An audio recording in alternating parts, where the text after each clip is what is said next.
नमस्ते। थर्ड आई में आपका स्वागत है। आज सुबह सुबह जब पेपर खोला तो एक अच्छी चीज़ देखने में लगी। सोनिया गांधी ने फिर से एक बार कुछ चीज़ों के लिए कमान संभाल ली है। मुझे ऐसा लगता है, मैं इसलिए इस बात में थोड़ा आशावादी हो गया हूँ कि अगर सोनिया गांधी ने फिर इस उम्र में खराब स्वास्थ्य के चलने के बाद अगर किसी चीज़ को अपने हाथ में लिया है तो उससे बहुत सी उम्मीद बनती है। मैं बात कर रहा हूँ मनरेगा की, अब जिसका नाम जी राम जी हो गया है। देखिए, दो तीन चीज़ें थी, मैं पहले उसको कर दूं और फिर इस मनरेगा किस तरह से इस देश के आम मजदूर को, जो गांव गांव का मजदूर था, उसको फिर से वापस मधुआ मजदूर बनाने के एक प्लान के तहत काम कर रही है, वो समझने की ज़रूरत है।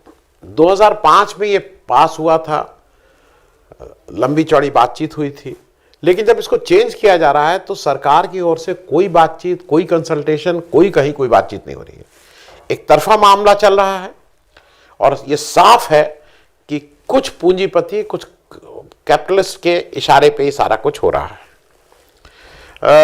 पहले जैसा बीजेपी के जो एक बहुत ही मतलब उनके घर के बिल्कुल बापू हैं आसाराम जी, जो जेल चले गए हैं हत्या के और यंग लड़की के रेप के आरोप में, उनको बीजेपी ने अभी छोड़ा और ऐसा बताया गया कि उनका नाम, इस योजना का नाम पूज्य बापू ग्रामीण गारंटी योजना था। कि आसाराम बापू को ये चाहते थे कि भाई अब शायद उनकी एज ठीक नहीं है, स्वास्थ्य नहीं, तो उनको श्रद्धांजलि स्वरूप, अपनी रिस्पेक्ट के रूप में बीजेपी आसाराम बापू को ये देना चाहती थी और इसलिए गांधी का नाम हटा के इसका नाम रखा गया पूज्य बापू ग्रामीण गारंटी योजना। लेकिन उस समय इसको लेके बहुत हल्ला मचा कि भाई आसाराम बापू के नाम पे आप कैसे कर सकते हैं, आपको रखना आपने किसी बीजेपी के कार्यालयों का नाम रख लीजिए, आसाराम बापू कार्यालय, राम रहीम कार्यालय, लेकिन आप इस महात्मा गांधी का नाम। तो उन्होंने एक नई बात कही, उन्होंने कहा इसका नाम अब हो जाएगा विकसित भारत गारंटी फॉर रोजगार एंड आजीविका मिशन ग्रामीण। अब इसका जो एक्रोनियम बना वो हुआ वीबी जी राम जी। चलिए, अब मोदी जी इससे खुश हैं कि क्या उन्होंने जी राम जी एक दे दिया है। नियत साफ थी कि गांधी का नाम हटाना था पहला, वो उसमें सफल हो गए। लेकिन ये भी क्लियर समझ लीजिए कि ये हो क्यों रहा है।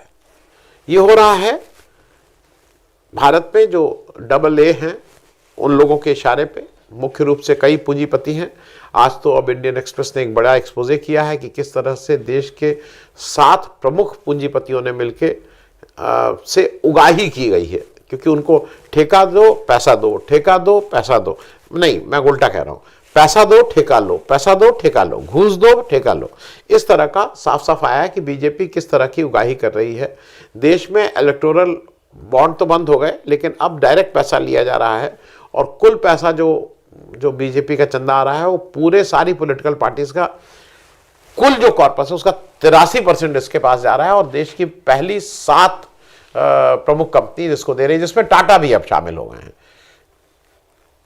पैसा दिया ठेका लिया, पैसा दिया ठेका लिया, इस काम में कर रहे हैं।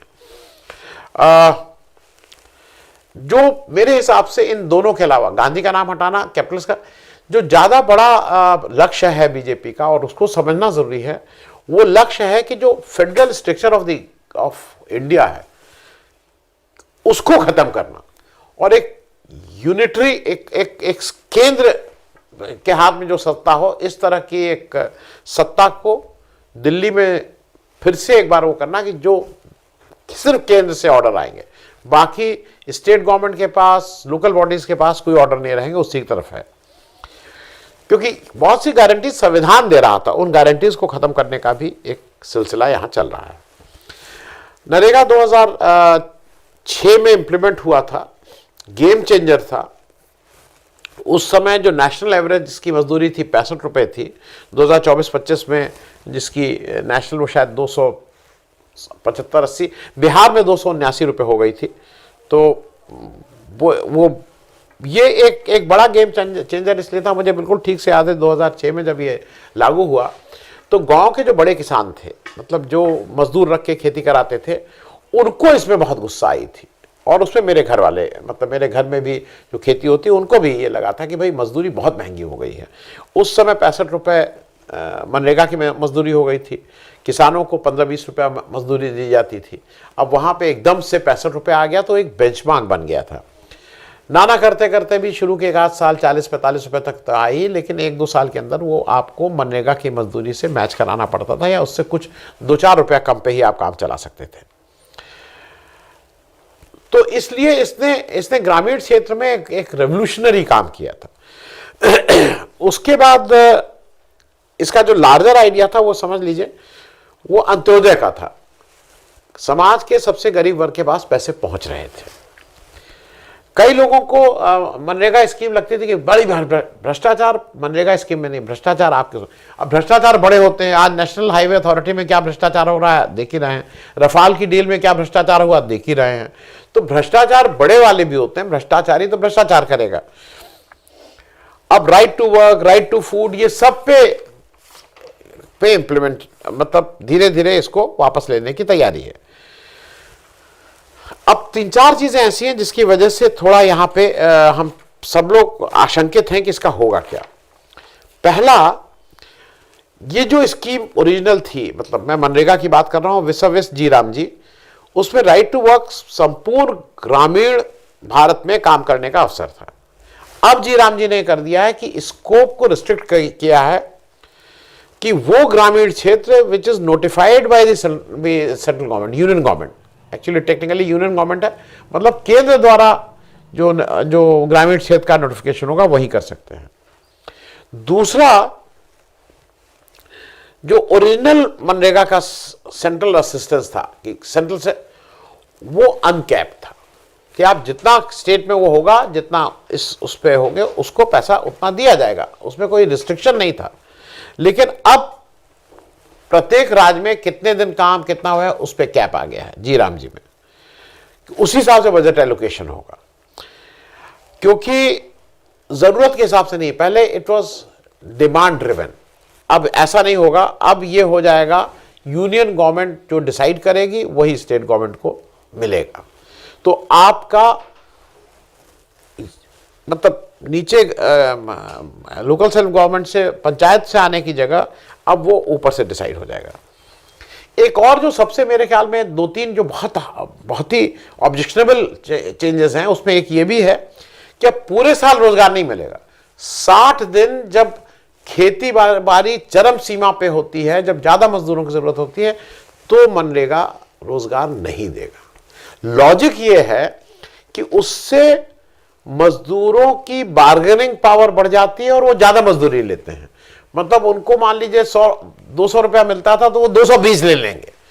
तो इसलिए हम जो सबसे ज्यादा जिस समय खेती में ताव होता है, मजदूरों की जरूरत होती है, उस समय इनको मजदूरी मनरेगा की, मतलब जी राम जी नहीं मिलेंगे।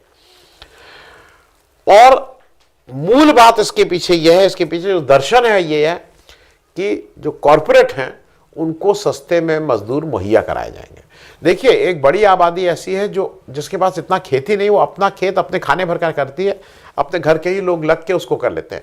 ये बात कर रहे हैं जो मजदूरी बाहर करके अपना जीवन यापन करते हैं, उनको ये सरकार नहीं चाहती है कि उनको 10-20 रुपये ज्यादा मिले, उनको 10-20 रुपये कम करके अपने कॉर्पोरेट मित्रों के यहाँ वो करें। और ये वो सरकार है जो कहीं ना कहीं इसके जो कैपिटलिस्ट हैं वो फ्री मार्केट, साहब फ्री मार्केट होनी चाहिए, फ्री मार्केट होनी चाहिए, तो फ्री मार्केट होनी चाहिए, तो इसमें क्यों नहीं फ्री मार्केट। खैर, एक और जो एक बेसिक चेंज हुआ है, पहले क्या था कि जो टोटल एलोकेशन था उसका 75% लेबर कंपोनेंट होता था, 25% उसका मटेरियल कंपोनेंट होता था। 75% का टोटल सेंट्रल गवर्नमेंट देती थी जो लेबर कंपोनेंट था, और जो मटेरियल था उसका, जो मटेरियल 25% बचता था उसका 25%, तो टेक्निकली करीब 6.25-7.5% जो पैसा था वो स्टेट गवर्नमेंट देती थी, बाकी सेंट्रल गवर्नमेंट देती थी। तो मोटे तौर पे जो मोटा बोला जाता है कि 90% सेंट्रल गवर्नमेंट से आता था, 10% स्टेट गवर्नमेंट का आता था। अब वो चेंज कर दिया। अब कह रहे हैं नहीं, सेंट्रल गवर्नमेंट से केवल 60% आएगा, 40% आप दीजिए। कोई ऐसा चीज भी नहीं बताई, अफसर भी नहीं बताया कि भाई इस चीज से आपका रेवेन्यू बढ़ेगा तो इसलिए आप दीजिए। कहां से रेवेन्यू लाएगा स्टेट गवर्नमेंट? आप पेट्रोल महंगा करते हैं, आप सारा पैसा वहीं रख ले रहे हैं। आज $55 पर बैरल का रेट आ गया है, गिर गया है। आप $160 के हिसाब से इसकी अभी भी पुरानी जो रेट थे उसी पे इसकी प्राइसिंग करके हमें बेच रहे हैं। उसका जो आपके ऊपर धन वर्षा हो रही है वो आप अपने पास रख ले रहे हैं। तो इसको 60-40 कर दिया गया है, क्योंकि एक और इससे एक और फर्क पड़ा है। इससे फर्क क्या पड़ गया है कि चूंकि ये बजट पहले से तय होगा, पहले से स्टेट को कहना होगा कि भाई हम इस साल 90, मान लीजिए उनका एलोकेशन देंगे 90 है, तो साहब हम इसमें से उनका 40% होगा कि इतना ही कर पाएंगे। अब अगर मान ली डिमांड बढ़ गई, लोगों को भाई जो भी हुआ, ज्यादा एम्प्लॉयमेंट हुआ, तो जो बढ़ा हुआ खर्चा है, क्योंकि सेंट्रल गवर्नमेंट तो कह रही है हम 90 का 60% दे देंगे, लेकिन मान लीजिए 90 की जगह ₹95 खर्च हुआ, कुछ लोग बढ़ गए या किसी भी कारण से, तो वो पैसा वो नहीं देगी। बढ़ा हुआ पैसा पूरा स्टेट गवर्नमेंट को देना होगा। इनडायरेक्टली स्टेट गवर्नमेंट को एक तरह से मना किया जा रहा है, उनको डिसइंसेंटिव किया जा रहा है कि इसको ये सब खत्म करो स्कीम, क्योंकि 40% जब उससे लिया जा रहा है बिना किसी रेवेन्यू का सोर्स बढ़ाए, तो इसका और अर्थ क्या है? और मेरे हिसाब से इसका जो सबसे गड़बड़, पूरी स्कीम का जो सबसे गड़बड़ और सबसे ऑब्जेक्शनेबल पार्ट है, वो ये है कि अभी तक ग्राम सभा निश्चित करती थी कि क्या काम होना है। अब जो सेंट्रल गवर्नमेंट की स्कीम है, पीएम गति शक्ति नेशनल मास्टर प्लान के तहत डिसाइड होगा कि वहां गांव में क्या काम होना है, वो यूनियन गवर्नमेंट तय करेगी। फर्क दोनों का ये है कि अभी तक गांव वाले तय करते थे, ग्राम सभा तय करती थी, अब सेंट्रल गवर्नमेंट। तो फिर से एक जगह सेंट्रलाइज पावर की बात है। ये झूठ बात है कि 125 दिन का काम 100 से 125 दिन कर दिया गया है, जब आप 365 दिन को आप अपने आप ही 305 दिन कर दे रहे हो। तो आप जो भी कहो 125 दिन, आप बजट भी अच्छा ये भी देखिए, मनरेगा का जो बजट है वो लगातार घटता जा रहा है। तो आप 100 से 125 दिन कैसे कर दोगे? ये तो आप झूठ बोल रहे हो। और जो आशंका है सबको, जिस बात का डर है कि 2005-2006 में जब स्कीम आई, 20 साल की मेहनत से मजदूरों की दशा में सुधार की कोशिश हुई थी। सुधर गई थी बिल्कुल नहीं कहा जाए, लेकिन सुधार की एक अटेम्प्ट हुआ था, कोशिश हुई थी। पैसा थोड़ा जेब में आना शुरू हुआ था, इसमें भी वो नहीं है। उस पूरी प्रक्रिया पे, उस पूरा जो भी गुडविल इससे मिली थी, जो भी फायदा हुआ था, उस पर पानी फेरने का काम जी राम जी लेके आ गई।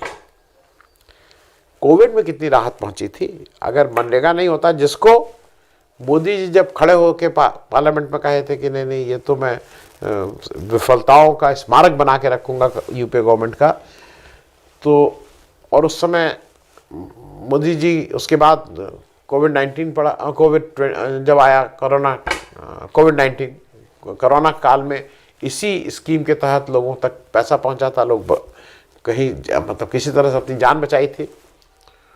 उसको अब मोदी जी बिल्कुल उतारू हैं अपने उद्योगपति मित्रों के कारण, इसको खत्म कर देना। इसमें मैं इसलिए इस बात को, जहां से मैंने शुरू किया था, कि एक ही सिल्वर लाइनिंग है कि इसकी कमान अब सोनिया गांधी ने संभाल ली है। जीवन के जिस पड़ाव पे वो है, मेरे ख्याल में ये उनका सबसे आखिरी, जिसको कहते हैं ना, this is going to be the last hurray of Sonia Gandhi. क्योंकि राइट टू वोट आज उन्होंने आज एक बड़ा आर्टिकल लिखा है इंडियन एक्सप्रेस में, आप लोग को मौका लगे तो पढ़िए। राइट टू वोट, वो लिखती है कि right to vote is under threat. SIR करके, ये करके आप जो 99% हमारे लोग वोटर बन जाते थे एलिजिबल वोटर्स में, उसको आज आप धीरे धीरे कम करते जा रहे हैं। लोगों का वोट छीनने का काम कर रहे हैं। राइट टू इन्फॉर्मेशन तो एक तरह से खत्म ही कर दिया आपने, उसमें कुछ रखा ही नहीं है।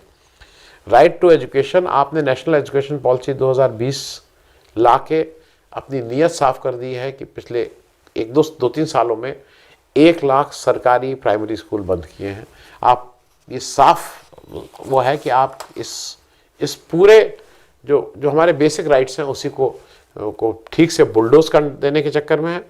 लेकिन चलते चलते मनरेगा जो एक गांव के गरीब मजदूर के लिए किसी संजीवनी से कम नहीं था, उस संजीवनी को अब ख़त्म करने का पूरी तरह से मन सेंट्रल गवर्नमेंट ने बना लिया है, क्योंकि उसको अब एम्पावर्ड मजदूर नहीं चाहिए, उसको तो बंधुआ मजदूर चाहिए, जिसको मनरेगा की आधी सैलरी हो, चौथाई सैलरी हो, उसमें भी काम करने के